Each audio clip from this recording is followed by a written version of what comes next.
Good afternoon and welcome to 2025. This is Daniel Bornstein. Once again, it's my pleasure to conduct this webinar for you. I have a lot of information for you. You can congratulate yourself now for making the decision to participate in this webinar. I don't expect you to have a full understanding of the information that I provide to you today, but what it does do is put you on notice of the new laws and the new minefields that you are now confronted with as a housing provider. So please, let's get started. I'm Daniel Bornstein.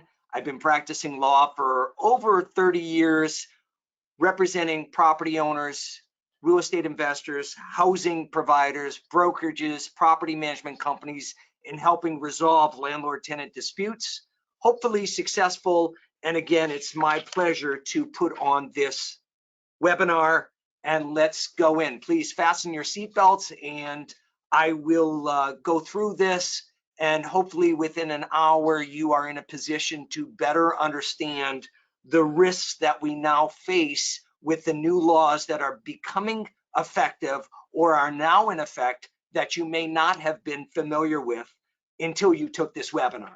So with that stated, the agenda for this one, I want to talk about the eviction process and how a recent new change to the law has elongated and made it more costly for owners to proceed.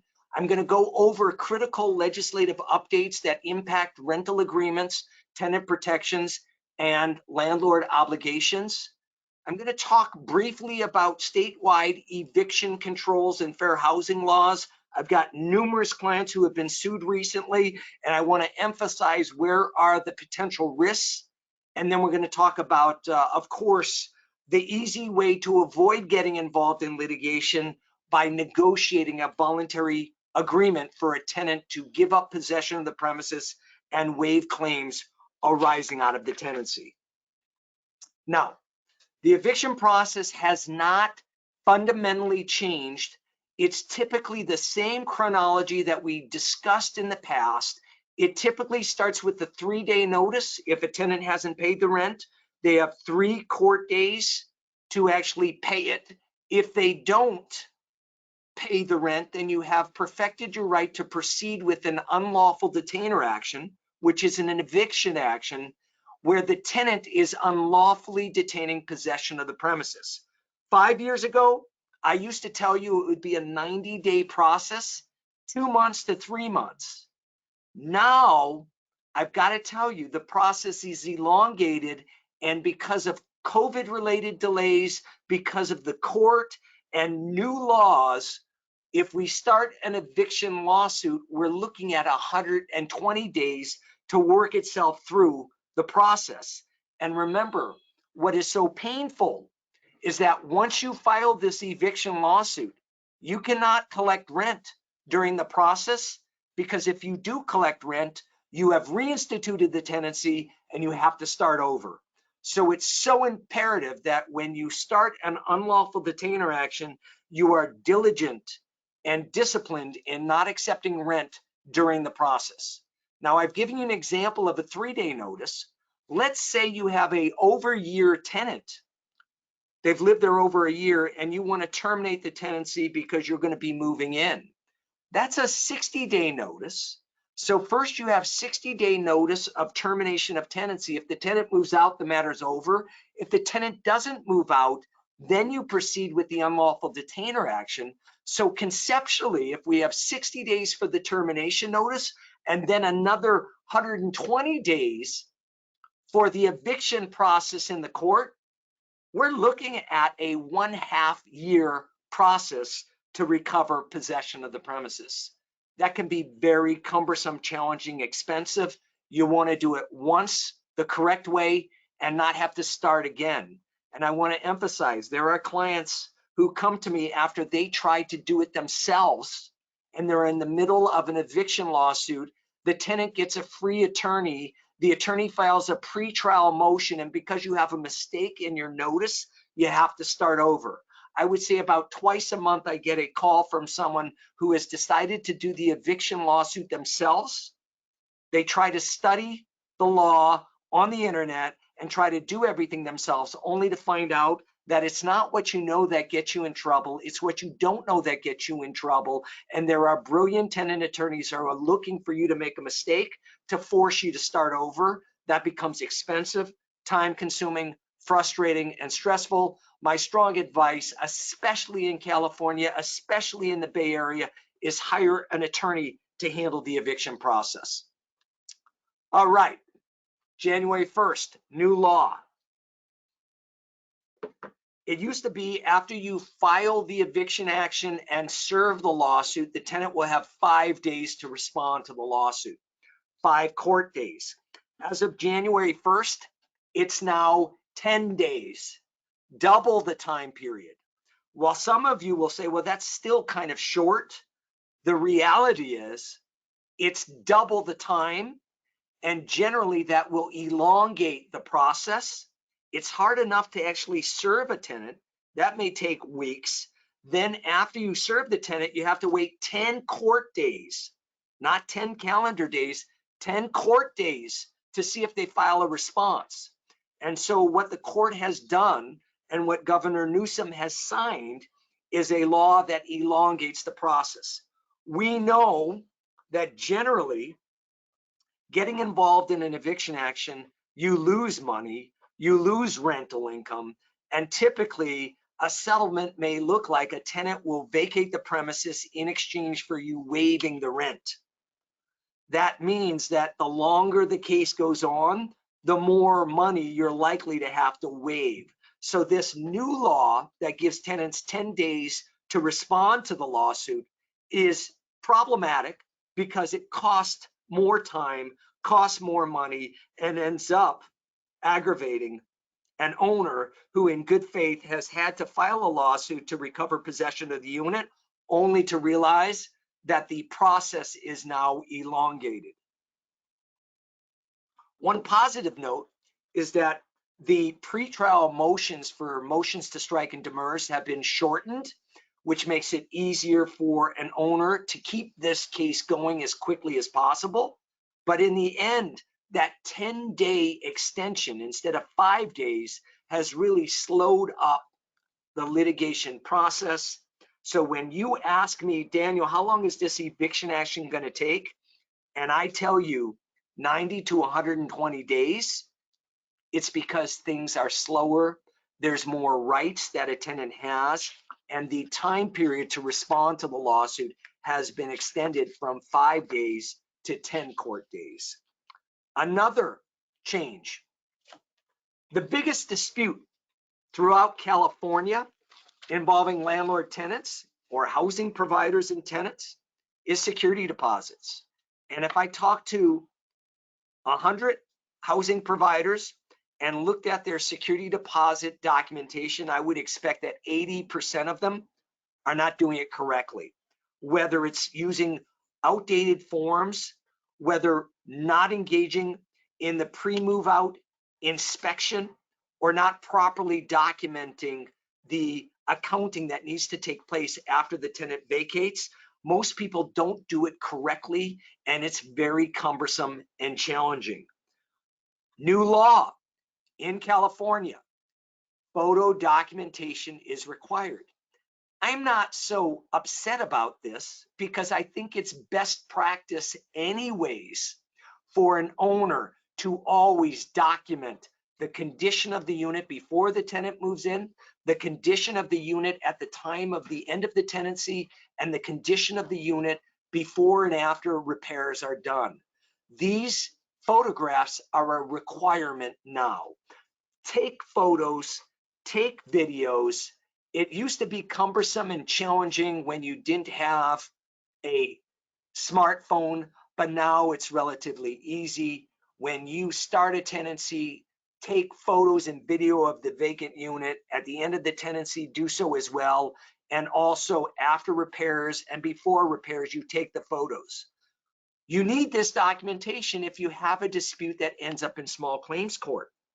And if it ends up in small claims court and you didn't follow this new law and you don't have photo documentation, my expectation is that the court is going to rule in favor of the tenant because you don't have the photo documentation that the law requires to demonstrate the condition of the property at the inception of the tenancy when move-in and the condition of the property after the tenant moved out for you to legitimate your deductions.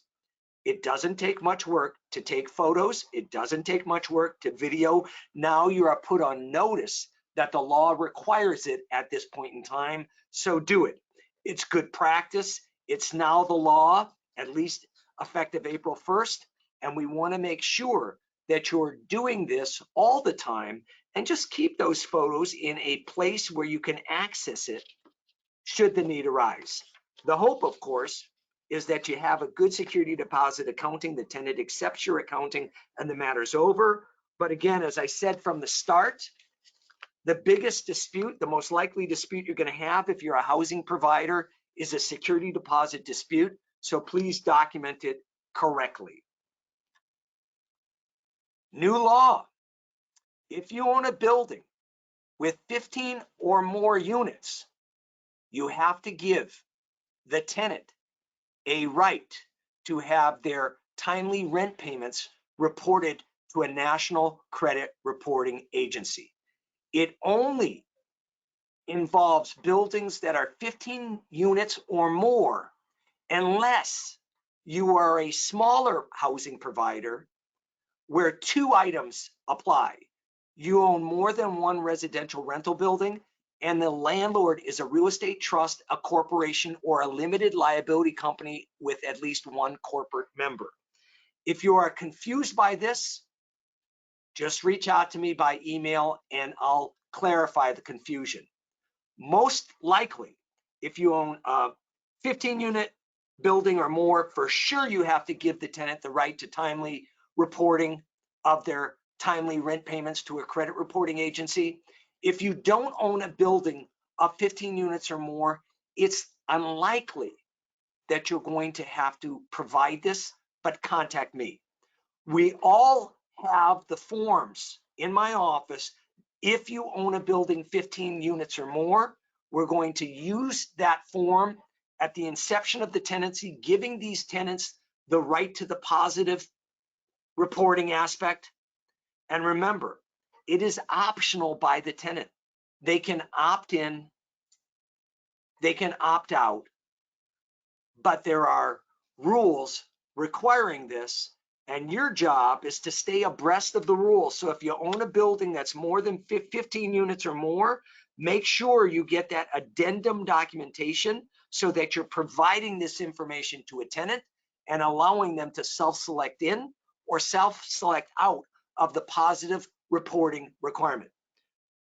Essentially, people, every year you have more obligations involved in your management of your buildings, and it's become so cumbersome and complex that if you're no longer staying abreast of the law, your best approach is to get a quality property management company to oversee it, because when you fail to comply with the law, that's when you create liability for yourselves. So for those of you who are attending this webinar, and we had over 500 people reserve a spot.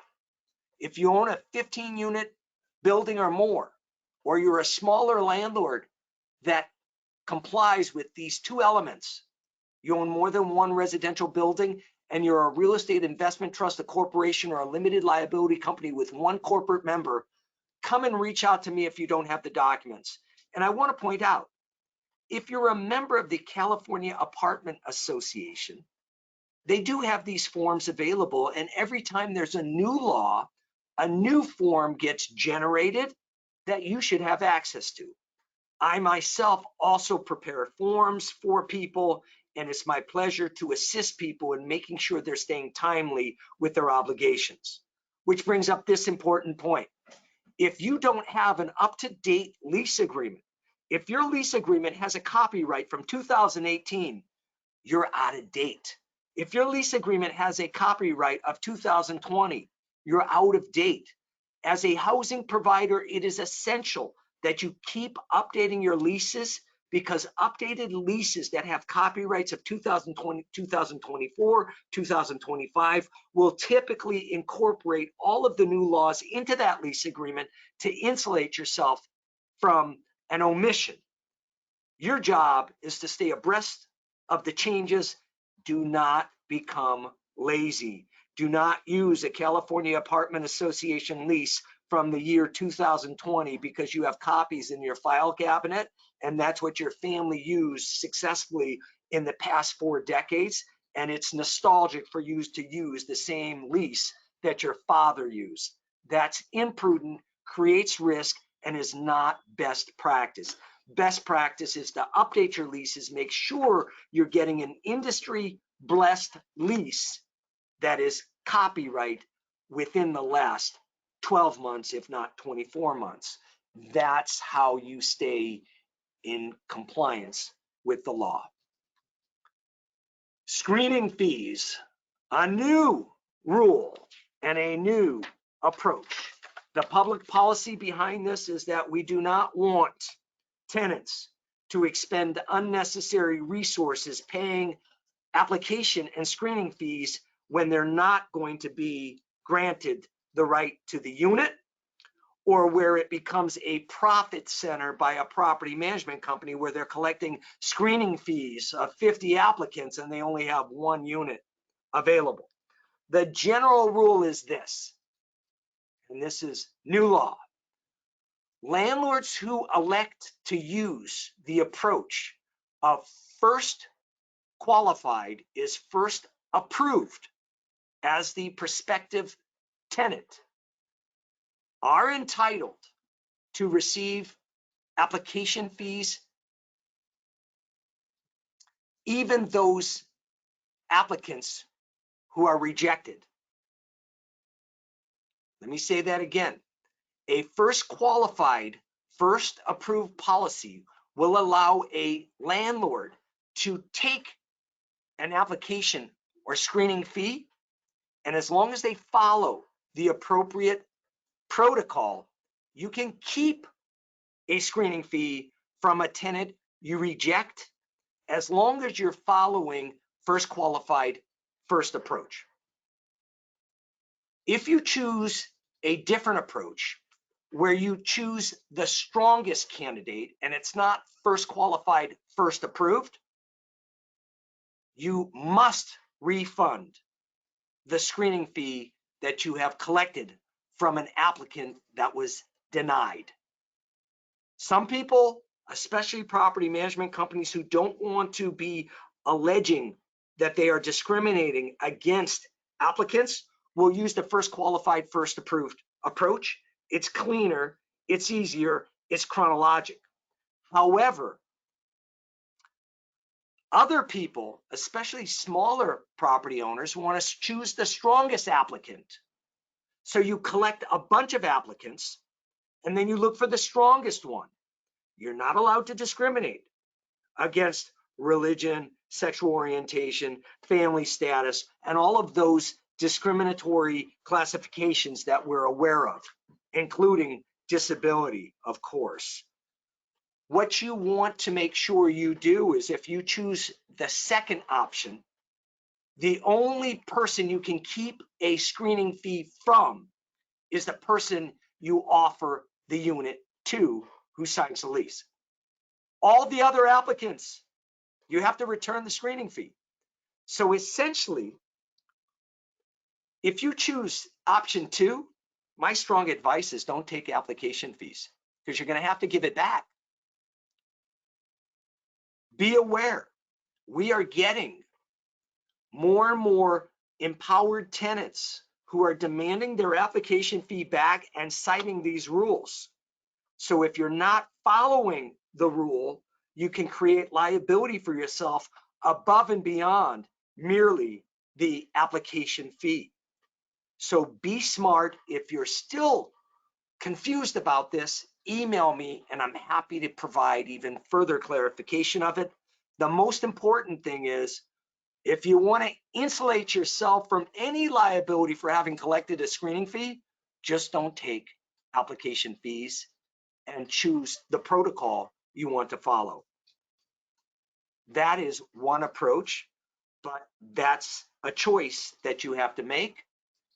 Collecting a fee creates liability for you, especially in Protocol 2, if you deny the applicant and don't offer them the unit. That application fee must be returned.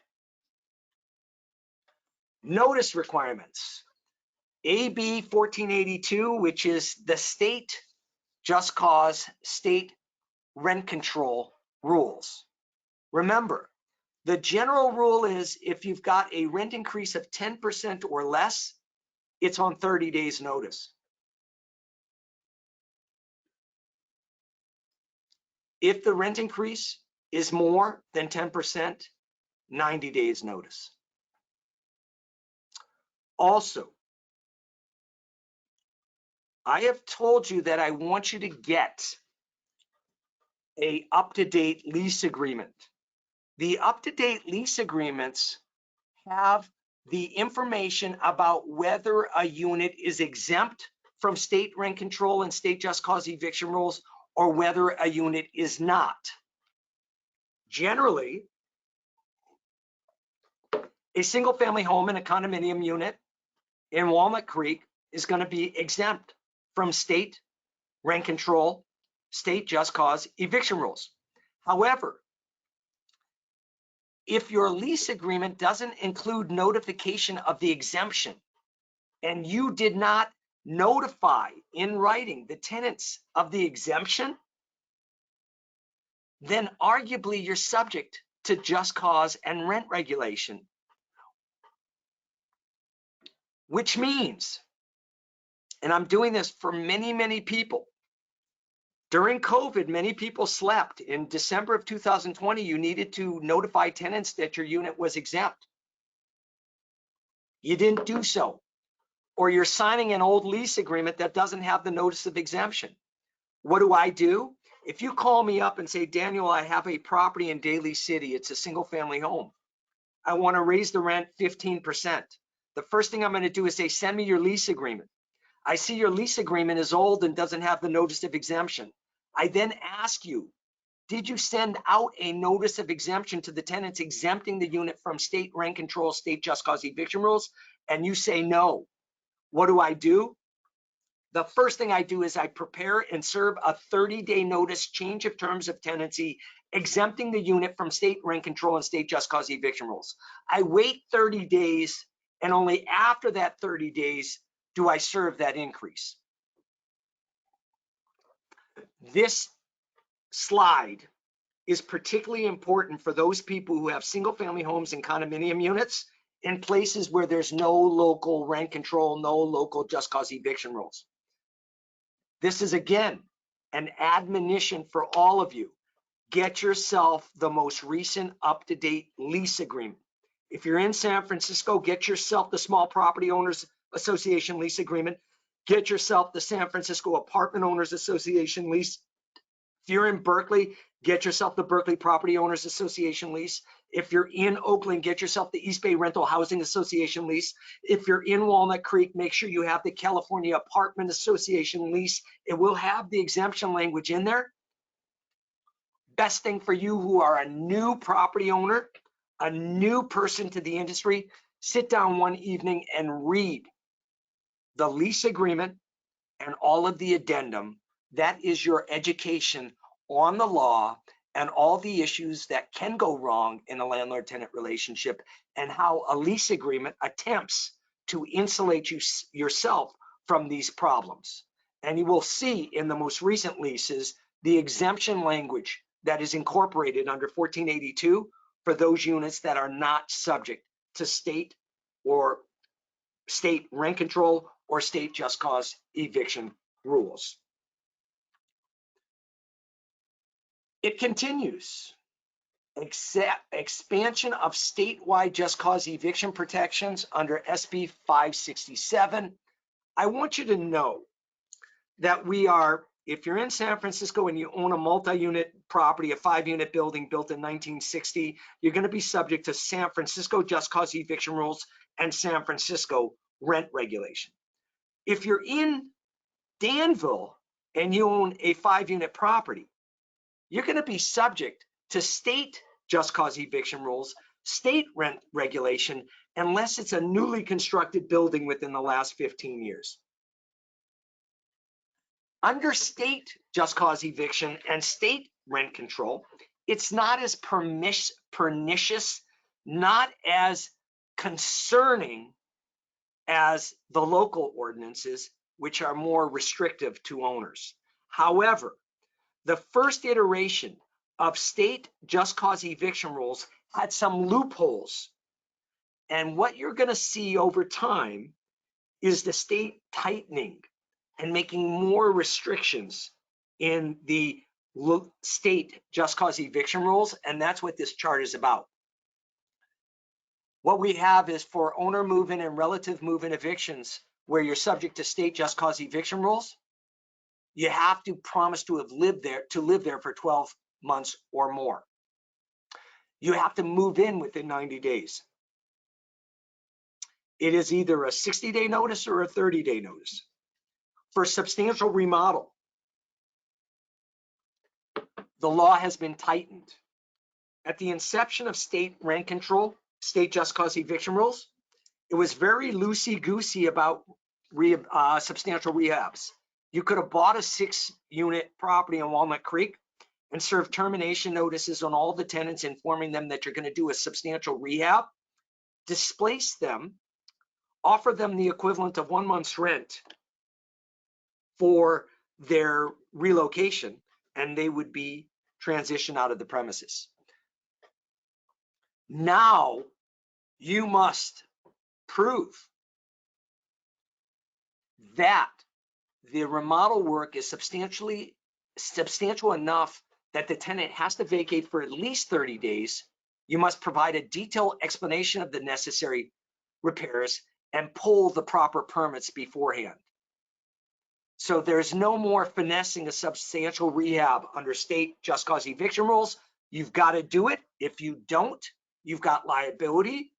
And I can't serve the termination notice until you've got the permits. And again, simply painting the kitchen is not going to be sufficient. You're going to need a substantial remodel. And we'll talk about that if you're contemplating this.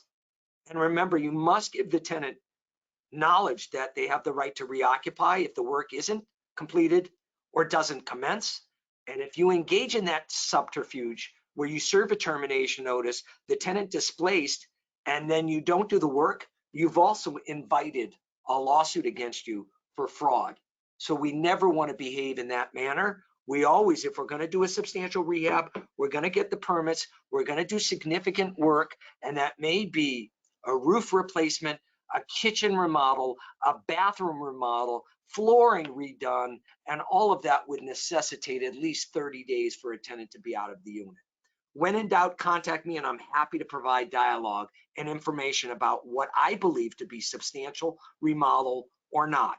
And again, this is state just cause eviction rules. If you're in San Francisco, if you're in Oakland, if you're in Berkeley, there are going to be local rules that are going to structure what you can and can't do on a short-term capital improvement termination. Domestic violence. So every week I get clients contacting me that there's a disturbance inside a unit. I have to be very careful. If it's domestic violence and it's not simply one tenant going and aggressively engaging in violence against another tenant in another unit, but it's within the unit, the abused tenant has the right to demand that you change the locks and also cover the cost. You, the owner, cover the cost of the lock change. When we have domestic violence, there are a number of rules involved, including offering the victim the opportunity to transition out of the unit without risk of a breach of contract, the opportunity to end the lease and the opportunity to have a lock change at their request and you having to cover the costs. This may seem unfair, and I recognize it. All I want you to understand for me is if you have a situation where there's violence within a unit between domestic partners, husband and wives, or individuals within the unit, before you contact me and say, Daniel, I want to evict the family, you're going to want to tell me it's a domestic violence situation, and we're going to have to be sober about how we handle it, because if you try to terminate the tenancy of the victim, you've created liability for yourself. We need to engage in a little bit of pre-litigation investigation to determine what rules we must follow and how we must behave in order to preserve the stability and security of that victim who is the unfortunate recipient of violence. And so be advised, there's a ton of rules regarding how we handle domestic violence within a unit. And one of the new rules is that you're going to have to change the locks and pay for it if it is a domestic violence situation. All right. So, ironically, sometimes tenant attorneys do much better financially than housing provider attorneys because of the proliferation of lawsuits where tenants are suing landlords for their mistakes.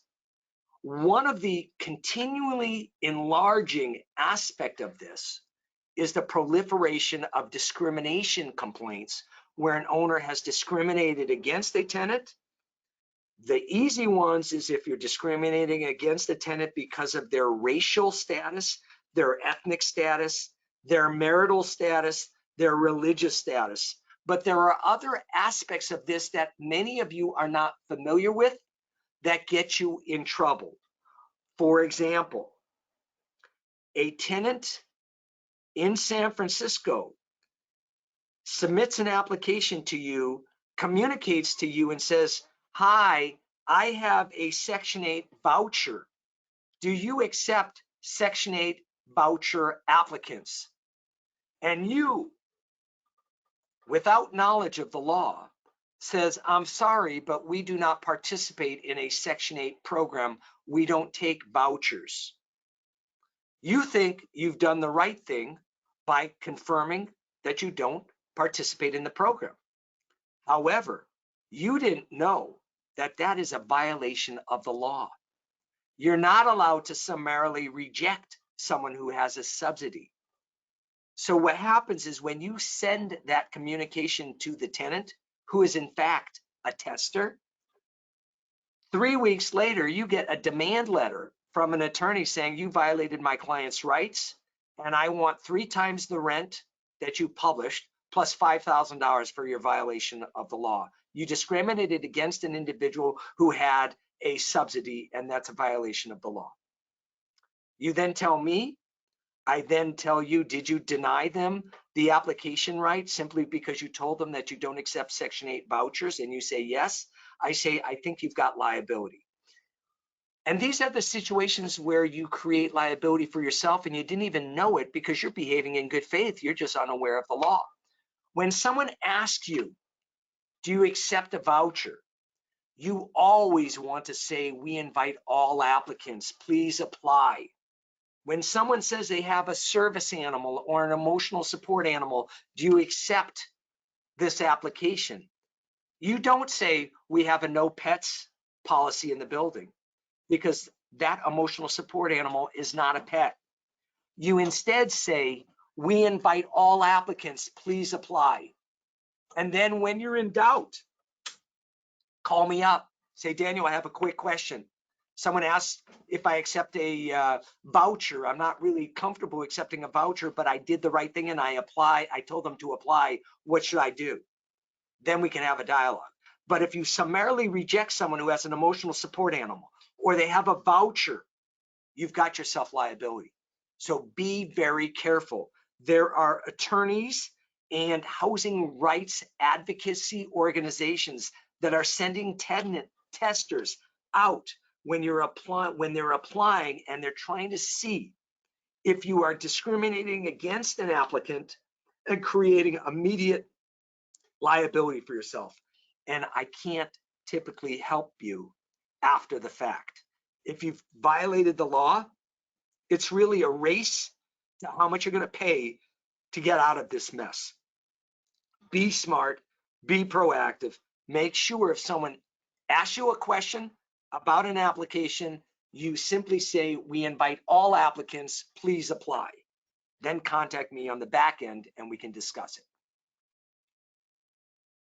Balconies. Remember, if you have 3 or more dwelling units, you may be subject to a balcony inspection requirement. The inspection requirement has been extended to January 1st, 2026. It was extended, and you need to know, do not procrastinate and wait until November of 2025, because there's going to be a ton of you out there who have procrastinated and did not get your balcony signed off and inspected. And then you're going to have difficulty finding the individual to conduct the inspection, or you're going to be overpaying for that certified balcony inspector to go through your building. It only applies to buildings 3 or more units. There are other exemptions: single family homes, duplexes, hotels, motels, buildings with no exterior elevated elements, buildings with no wood-based exterior elements. And your job is to make sure that if you've got a 5-plex with exterior balconies with wood elements as part of that support structure, you're going to have your building inspected. You're going to have to pay for the inspection, and you're going to have that inspector certify the safety of that balcony. You've got until January 1st, 2026, and there is a whole industry of inspectors that are pitching people to conduct that inspection, and it's not cheap, and it's another cost that a housing provider must bear.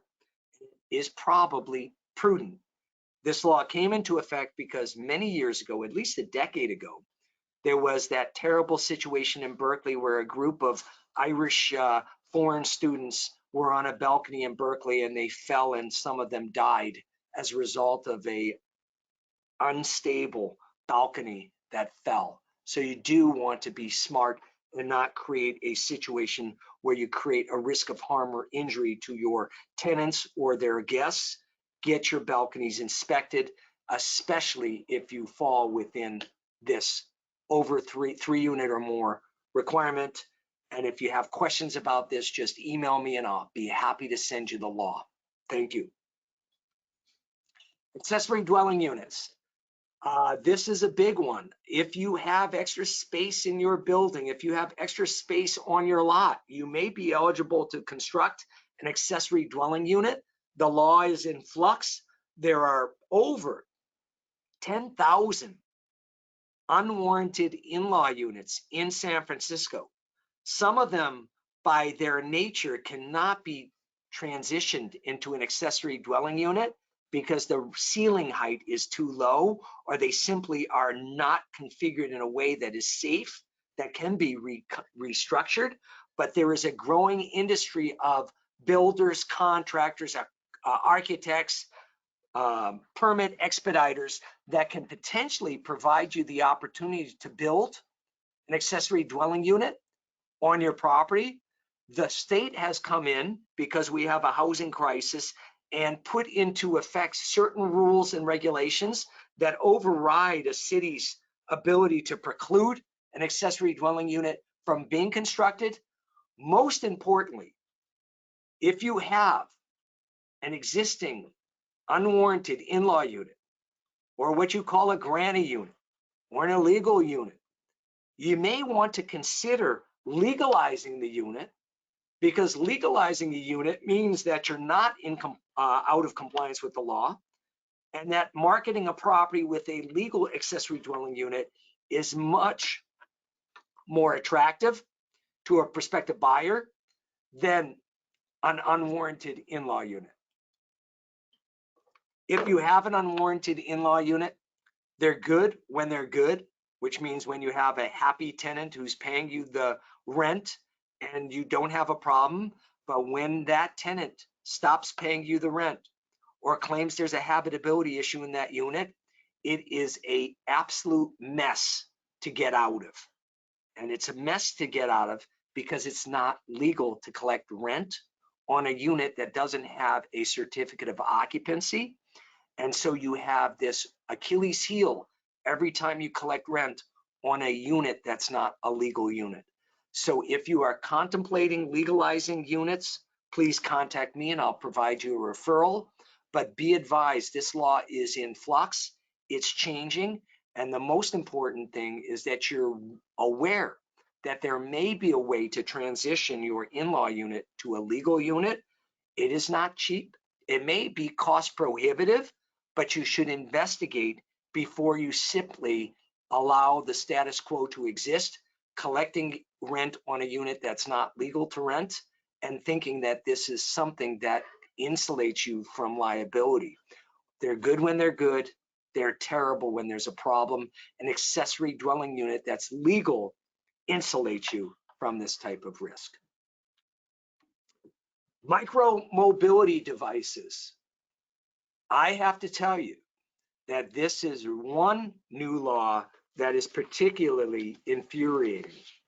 The law requires an owner to permit a tenant to bring into their rental unit micro mobility devices that have electric batteries, such as a bicycle, an electric skateboard, or any other mobility device, and they're allowed to use the electricity in their unit as long as their battery meets certain standards.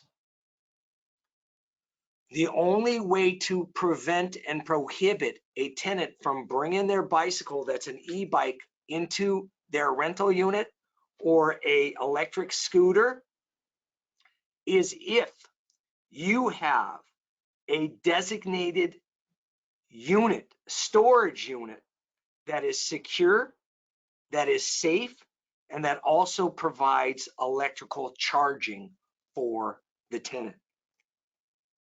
How many of you have a storage facility for bike storage that also has electrical hookups? And the problem with having a storage room with electrical hookups is that it's going to be on your dime to pay for the charging of those vehicles inside that storage room. That's what is so problematic. If you don't have that, then you have to allow a tenant to bring their bicycle and have that charged inside their unit, provided that their battery meets certain federal safety thresholds. For those of you who are unfamiliar with the threshold safety requirements, email me. I will give you the actual addendum that was drafted for this, but you are not allowed to summarily prohibit a tenant from bringing in their e-bike into their unit and charging it unless you have designated storage. The problem, as the photo depicts, is that this is a recipe for a fire within the unit if the tenant is overwhelming the electrical circuits, if the tenant is daisy chaining extension cords, or if they've got multiple units inside their unit, and every couple months you see a fire being published in the media, and the source of the fire is a battery that overheated. I don't know what to tell you other than follow the law. If you need the addendum, email me. It's my pleasure to provide it to you. But most importantly, you're now aware of this new law about a tenant having an absolute right to bring their micro mobility device, their e-bike, into their room and have it charged, provided the battery meets certain safety standards if you don't have a designated storage room that's safe, secure, and also provides for charging. As you can see, each year there are more and more rules that require you to spend more money and create more risk for yourself as a housing provider in California. Frustrating, but my job is to provide you the information and you decide whether you want to self-select into being a housing provider in this Bay Area or in California. Relocation payments, San Francisco. The new rent increase amount is 1.4%, effective March 1st, 2025. Utility bills go up, insurance doubles, and the amount of your rent increase on a multi-unit property is 1.4%. So if you are with $1,000 rental unit that's been there for a year, your increase can be $14. That's not going to cover increased utility charges, increased insurance, but that's the nature of the law. Also, relocation payments for no-fault evictions, such as an owner move-in, relative move-in, short-term capital improvement transition, demolition of the unit, starting March 1st for each authorized occupant who's lived in the unit over a year, it's $8,000. Up to 3 occupants, which is $24,184. And then there's an additional payment if we have children in the unit, elderly people, or disabled people. So for example, starting March 1st, if you own a duplex and you want to move back into a duplex, and on the top unit of the duplex, there are 2 people who are 62 years old, and they are taking care of a grandchild who is 13 years old, and you want to do an owner move-in termination, the amount you're going to have to pay to do that owner move-in termination is $24,184 because there's 3 people in the unit, plus each elderly person who's over the age of 60 gets another $5,300. So we've got another $10,800 there. And then because they have a child in the unit, it's another $5,375. So what we're looking at, $16,000 plus $24,000 is roughly $40,000 to do an owner move-in eviction into that unit in relocation payments. And by the way, because there's a child in the unit, you can't serve the termination notice until the end. The notice must expire after the academic year is over. So we can only serve that notice to expire the first week or second week of June. Got it? $40,000 in San Francisco in order to do an owner move-in eviction when we have 3 people, 2 people over the age of 62 with a child in the unit. Welcome to San Francisco just cause eviction rules and relocation payments. The state ordinance for an owner move-in eviction, equivalent to 1 month's rent.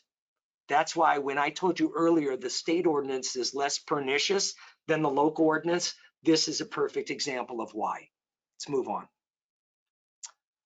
Oakland. So Oakland keeps changing the rules. They've limited banking in certain situations. Banking is where you hold on to rent increases that you haven't proceeded and imposed. They will expire after 5 years and after the transfer of a property. Again, rent increases are now prohibited for owners that have delinquent business taxes. Also, eviction actions are banned for owners not current on taxes.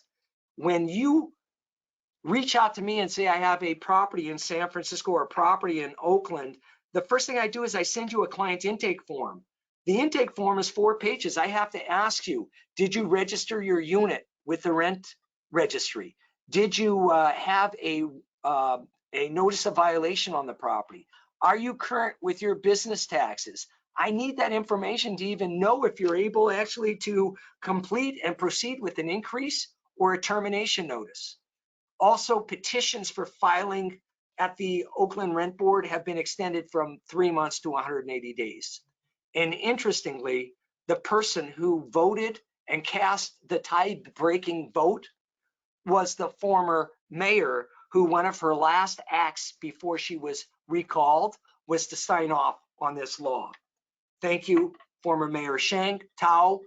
all I can tell you is that Oakland, where I used to believe that Berkeley and San Francisco had the most difficult rent ordinances and just cause eviction ordinances, Oakland is now becoming more and more pernicious and difficult.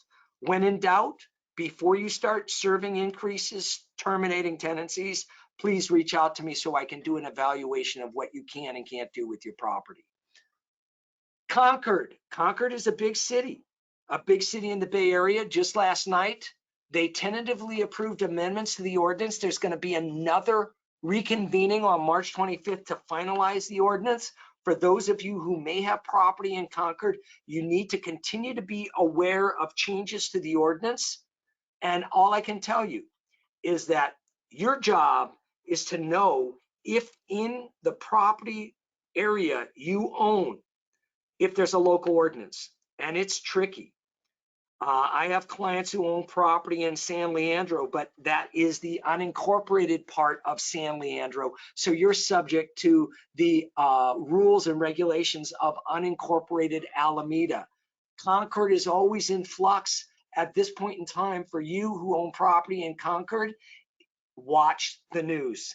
If you are an owner and you're not staying abreast of the news, you need to at least make sure I have your email address. Make sure that you're receiving my weekly e-blast. I try to keep you informed of the changes that are happening to the law. And I can only tell you, when I started this, there were 3 ordinances: Oakland, Berkeley, and San Francisco. Now there's like 17 different ordinances throughout the Bay Area, and they're tricky and they keep changing. And every year there are new ordinances coming into the Bay Area. Your job is to know, if you own a piece of property, at least whether in Albany the property you own is subject to an Albany ordinance or not. For example, or if you own a property in Richmond, California, whether it's subject to the ordinance or not. Berkeley and Oakland. Here's something that will throw you for a curveball. It used to be that if a tenant rent was $1,000 and they only paid you $900 in rent, they owed you $100. In Berkeley and Oakland 3 years ago, if they owed you $100, you could prepare and serve a 3-day notice to pay rent or quit, demand the $100, and if they didn't pay it, you have perfected your right to file an eviction action. That rule is no more for these properties subject to Oakland and Berkeley's just cause eviction rules. Before you're entitled to demand rent through a 3-day notice, the amount of debt that is owed must be equal to or greater than the amount listed in 2025. So a tenant in Oakland must owe in unpaid rent at least $2,201 for a 1-bedroom unit before I can serve a 3-day notice to pay rent or quit. If it's a house with 4 bedrooms, they have to owe at least $4,077 before I can serve a 3-day notice. This is contrary to state law. A great enterprising attorney could potentially challenge this, but there's been no challenge. Oakland had this on the books at least from last year. Berkeley just brought this into the books. So if you own property in Berkeley or Oakland, I have to know what the debt is and then look at this chart before I can tell you whether we can in fact demand on a 3-day notice. So oftentimes a client will come to me in Oakland, they say the tenant owes me $1,000, their rent is $2,500 a month. They owe me $1,000 for February. I then say, how many bedrooms in the unit? They say 2 bedrooms. I say, wait until March and tell me if they paid March rent. If they didn't pay March rent, then we can serve the 3-day notice. But if they paid March rent and they still owe you $1,500 or $1,000, we're going to have to wait until the rent debt is high enough to qualify under this chart. This is absurd, but this is the law, and you now are aware of it, and your obligation is to make sure that if you own property in Oakland or Berkeley, you've got this chart and you're aware of it. This law, which is particularly pernicious for owners, is attempt to stabilize tenants even if they owe a debt so that they can't be displaced through an eviction action. It may come to be that San Francisco or other locations in the Bay Area start to include this type of legislation in their own local ordinance. Unincorporated Alameda, they have new rules regarding just cause eviction rules, notice requirements, and I can only tell you, there are parts of Alameda County that you may own property in, and you need to know if you're in ownership of a property that's in the unincorporated part of Alameda County. And I brought this slide not because I believe many of you are owners of property, but just to show you how many questions I have to have in order to know what to do. So if you own a piece of property in Hayward, but it's in the unincorporated part of Hayward, it's subject to Alameda's local ordinance with the unincorporated part of Alameda, and this becomes effective March 6, 2025. It used to be a client could call me up and I could give you an answer to a question relatively quickly. Now, depending upon the location, I have to take a deep breath and actually go back to the ordinance and look at the ordinance before I can give you advice, because there are so many particular filtrations I have to go through. First, I have to decide if it's subject to a local ordinance or not. Then I have to decide if it's subject to the state ordinance or not. And through that process, I have to figure out which ordinance applies and which doesn't. Your job is to know what you know and know what you don't know and reach out to an attorney when in doubt. Which brings up this point. The courts are slow. The laws are pernicious. If you can reach a voluntary agreement with a tenant to voluntarily vacate and avoid an eviction process, my strong advice is to do so. I typically need about 8 questions answered for me to prepare a buyout agreement. Different jurisdictions have different rules regarding buyouts. There's different protocols. San Francisco has its own protocol. Oakland has its own protocol. Berkeley has its own protocol. If you're in Walnut Creek, there isn't a protocol. But if you're contemplating starting an eviction action, but a tenant tells you they're willing to voluntarily vacate, avoiding an eviction, but they want a rent waiver and their security deposit returned without offset, that may be upsetting to you, but it may be good business. Contact me, because if I told you at the start it may take 120 days to work itself through an eviction process, but a tenant is willing to leave in 10 days for a rent waiver, I would strongly recommend you do the deal. Simply because the cost of an attorney can often dwarf the amount of rent you're waiving. And so we're always doing buyout agreements. They're one of the most prolific aspect of our legal work we do.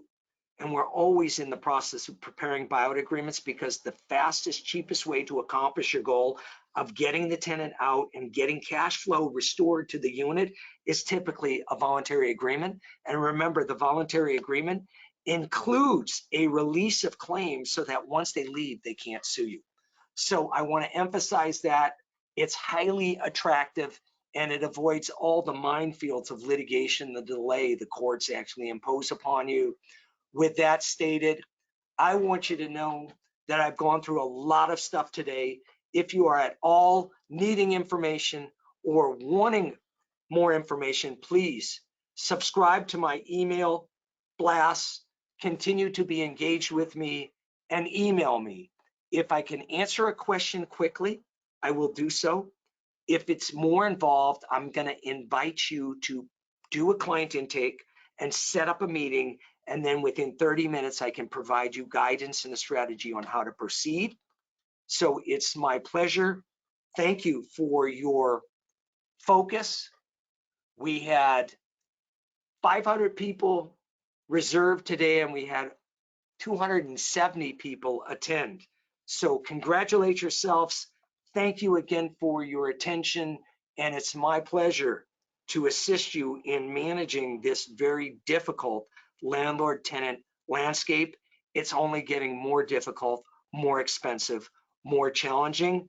And you're smart by being involved in education, because that's going to insulate you from the risk of liability for not doing something smart because you simply did not know what the law was. Thank you very much. And again, Daniel Bornstein. Have a great afternoon.